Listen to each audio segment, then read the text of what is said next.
tínhamos muita ideia no início do que seria contato e abdução. Era tudo uma coisa só. Eu costumava dizer, tem o contatado físico e o contatado não físico, né? E depois, com o tempo, é que vai ser cunhado o rapto ou abdução, né? E vai, a partir do congresso Abduction Study Conference no MIT, que é estabelecido o padrão, um padrão do que seria abdução, diferente de contato. Por quê? Porque os primeiros fenômenos que aconteceram foram muito marginalizados, os contatados, porque eles contavam muitas histórias, falavam de seres maravilhosos e fariam viagens a outros planetas, e eles foram ficando como que fora da nossa realidade e marginalizados pela ciência. Quando entra a abdução, como tem um padrão muito seco, né, o que foi definido do que seria, né, ficou mais fácil para a ciência poder elaborar algum tipo de estudo, ou algum parâmetro, pelo menos, né? Então, qual é a diferença? A diferença principal: o contatado é aquele que encontra ou com uma nave, ou com seres, ou com uma luz, por vontade própria, quer dizer, ele não tem medo, ele assume, ele gosta, e por isso mesmo ele tem essas experiências com grandes viagens, né? A abdução não.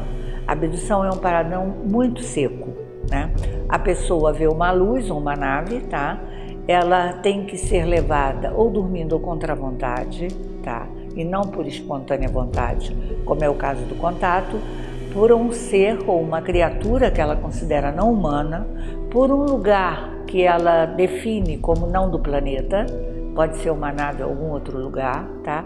E nesse espaço estranho, ela vai se ver sendo examinada, vai passar por exames, ou vão tirar pele, ou unha, ou fazer exames ginecológicos, vai ter algum tipo de exames, tá?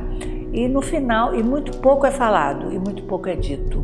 Os seres, de um modo geral, funcionam de uma forma muito automática, tá? Parecem até robôs biológicos, principalmente o Grey, o pequenininho, né? E então tem um episódio, tem um princípio, um meio e um fim, tá? Então esse é o padrão da abdução. Então o que acontece para se fazer a hipnose? A hipnose é sempre muito questionada como uma coisa de sugestão, ou de que o hipnólogo poderia estar sugerindo, mas como foi feito muito teste de personalidade, porque no início não se sabia o que era abdução. Quer dizer, abdução é um fenômeno ou é uma nova psicopatologia que está acontecendo no mundo inteiro, a gente não sabe o que é. Então, o que mais foi feito nos abduzidos foram baterias de testes de personalidade, tá? Começa o primeiro com Spring e Parnell, ainda na época do Rock Mountain, os congressos do Rock Mountain, que foram todos na Universidade do Wyoming, que é onde começam os primeiros encontros entre os contatados, os abduzidos e os pesquisadores, para tentar entender o que estava acontecendo no mundo, né? Então, nesse primeiro teste, ainda os abduzidos, principalmente, ou mesmo o contatado, tá? Aquele que chegava a ter contato com o ser, relatava isso, tá? Nos testes, eles apresentavam não só uma característica de mais fechados, como quase de um padrão esquizoide, no sentido de que eles se fechavam muito, tá? Até porque era uma coisa estranha, a sociedade não sabia, não conhecia, tanto que o primeiro livro do David Jacobs chama-se Vida Secreta, né? Eles tinham que manter realmente uma vida secreta, porque tinham muito receio do ridículo, das pessoas não saberem o que é. Isso, com toda a mídia, com todos os estudos, com tudo que vem acontecendo, veio diminuindo. Inclusive, o próprio trauma, eu sinto nas últimas regressões que já está uma coisa mais suave, tá? Com o tempo, depois que o abduzido ultrapassa esse trauma, tá? Ele vai passar a ser igual a um contatado. Ele passa a poder conversar com os seres, a fazer viagens com os seres, a ter mais essas memórias, tá? E mesmo começar a difundi-las ou falar sobre elas com mais liberdade. Os últimos testes, quer dizer, tem uma bateria que é no meio do caminho, que foi feito pelo PIA, né, que era do Dr. John Mack, lá em Harvard, e ali já a personalidade deles já está um pouco melhorada, já não são esquizoides, já são um pouco mais líderes, já são... Tem uma coisa que as pessoas sabem pouco, o abduzido não é sugestionável, tá? Ele é facilmente hipnotizável, mas ele não é sugestionável. De um modo geral, o abduzido é até muito difícil. Ele tem as ideias próprias e não se deixa convencer pelas coisas, tá? A maioria das pessoas de fora não tem ideia disso, tá? E acham que o hipnólogo pode estar sugerindo e influenciando a mente do abduzido. E inclusive nos testes foi feito isso. Você pode, o abduzido, dizer: eu estou me vendo, de um modo geral, eu estou deitado em cima de alguma coisa como uma mesa ou uma maca, né? O lugar está escuro, depois ele começa a ver uma luz, ou essa luz está em cima dele igual de mesa cirúrgica, ou então é uma iluminação difusa em todo o local, né? E onde ele vai começar a ver seres em volta. Tem um detalhe muito interessante que as pessoas não sabem. Eu nunca vi ninguém me dar um número par, 2, 4, 6, 8. Geralmente é 3, 5 o número de seres que está em volta. Eu não sei se isso é um simbolismo de alguma coisa. Talvez devesse a gente questionar sobre isso. Bom, de qualquer maneira, ele vai recuperar. Quer dizer, aí, o que a hipnose vai fazer?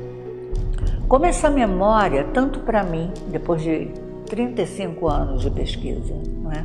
E mesmo do Dr. John Mack, lá de Harvard, que nós conversamos muito, não é? Essa memória é diferente, o registro dela, do registro das outras memórias, tá? Então, ela dificilmente vai ser confundida com uma fantasia, ou ela vai sofrer influência de filmes, de conferências, de livros, ou mesmo do próprio hipnólogo, porque ela é considerada um estado dependente de memória. O que é isso? Quando você tem uma situação traumática, qualquer ela, tá?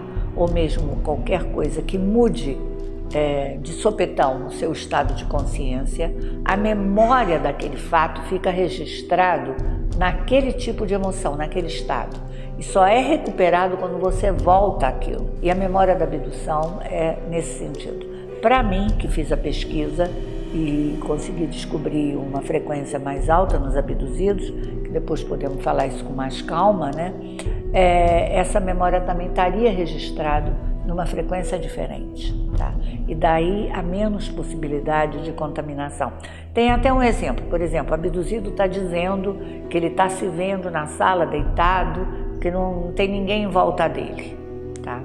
Aí você pergunta, um hipnólogo não experiente, tá? Ou que está muito interessado em pegar informações, pode perguntar a ele: tem algum ser aí? Você está vendo um ser? Se não tiver, ele não vai criar porque eu disse isso. Ele vai dizer: não, não tem, tá? Depois pode até ser que pareça um ser, mas naquele momento que não tiver, ele, mesmo que eu sugestione, ele vai dizer: não tem, tá? E esse episódio, o que acontece? De um modo geral, ele é levado de algum lugar. Ou foi levado da cama, ou foi levado de um quintal com as crianças, é muito comum, ou foi levado num passeio, num sítio, tá? E aí o episódio começa aí. E o episódio termina quando ele retorna ao mesmo lugar da onde ele saiu. E para mim, com esses anos todos de experiência, isso é tão mecânico que eu já sei a hora que vai começar o retorno. Eu sei a hora que aquilo está acabando, tá? Porque os passos que acontecem durante um episódio são comuns. Agora, as memórias não são factuais nesse sentido. Elas vêm com uma carga emocional, né? E se a pessoa, em vez de abduzido, for contatado, aí a lembrança pode ser alguma coisa muito, muito diferente. Agora, se o que ele recorda é real, num sentido nosso, daqui, da nossa realidade, nós não podemos garantir nem sabemos. De qualquer maneira, é uma realidade que a pessoa vive e que é importante para aquela pessoa, tá? E que aquilo tem um significado. E eu acho que nós não podemos descartar nada disso. Nós temos que juntar essas peças para justamente podermos chegar nesse mosaico, né? E finalmente entender o que é abdução. Tem esse filme recente que as pessoas gostam muito, que eu particularmente não gostei, mas que tem um final que mostra isso, que é esse arrival, né? A chegada, que é no sentido de que a informação está jogada em várias partes do planeta e só com a união de tudo isso é que podemos chegar ao significado, né? Enquanto estivermos discutindo ou querendo cada um saber mais do que o outro, nós não vamos conseguir entender o fenômeno.